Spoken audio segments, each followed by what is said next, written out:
So a lot of us have had jobs, different jobs in our lives, right? We uh, we spend this time working for other people. Man, I've had some doozies. Worked for uh, a farmer picking rocks. I worked for a guy who was cutting a bunch of wood off of his property. These were all jobs when I was younger. I worked for a guy delivering papers at a paper route. I was a Diggity ice cream bike guy, which means I would buy bulk ice cream boxes and pedal around the city streets with a frozen cooler on the front of a bike, ringing a bell saying, "I'm here, come buy some ice cream." The only problem with that job is I ate my profits because I was so hot from pedaling that ice cream was really delicious. Not a great model for me, great for the business owner. But we've all worked for different people. We've all spent time in the trenches. We've all tried to figure out how to work for someone else. But you know, something that you learn as you work for other people is you get to learn what they have. You get to go to school on what they are doing and how they do it. And that's something I really didn't grasp when I was younger. I just did it for the paycheck, right? And I think we all have experienced that, just putting in the time, watching the clock, waiting for the bell to ring so we could get on with the fun part of life and cash our check on Friday and get to partying on the weekend. I mean, that's kind of how we start out in young life, right? We just jump right into whatever else someone else is doing. And we don't even think about the processes and the things that everybody else has done the work for to create that business. Man, what if I had had the perspective and the forethought to study everything that I could about how that person ran their business and what made them successful? Wouldn't that have been a different thing? Maybe probably a better use of my time.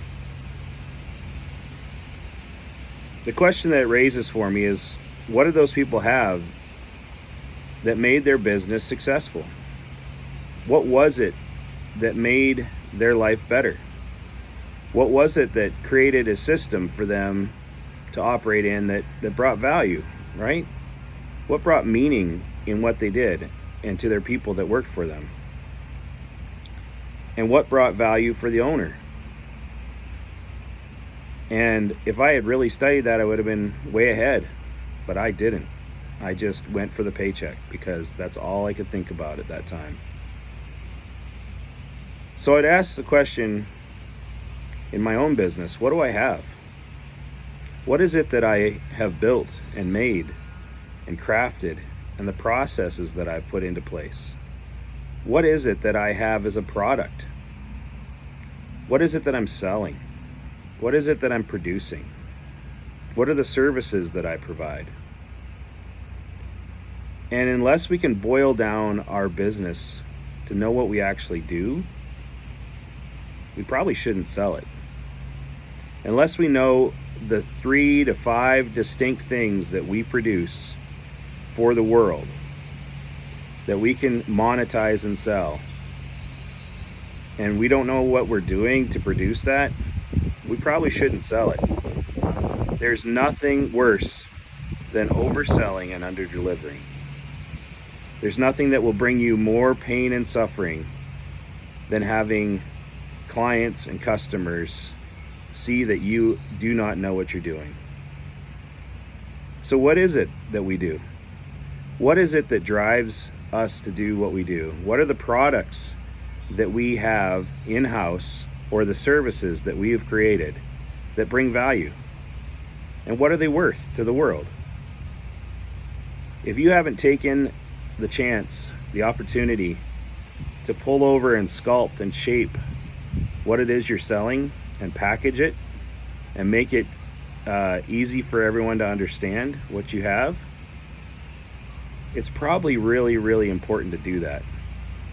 So maybe you should gather the people around you that are helping you produce this thing, and you should sit in a room and you should go over and over, or you should go out on a walk with them, or you should go out to a retreat somewhere, and you should say, what is it that we have that is valuable?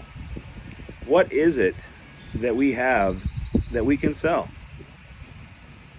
And is it something that the world wants?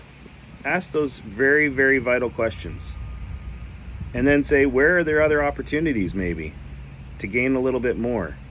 But first of all, for sure, you got to clarify, what do you have? What is it that you have that you actually produce? What is the product that you bring to market? And what is the service that you offer that everybody would want? Is it something that they would want? Evaluate, is this even valuable? If it isn't, check that you are actually doing something that is worthwhile. If it is, then plan accordingly and make it come to life and put people in place next. Well, I hope that helps today. I just wanted you to kind of pull over and think, and I wanted myself to pull over and think, what is it that we have? What is it that we've created? And how do we think about it in a value point?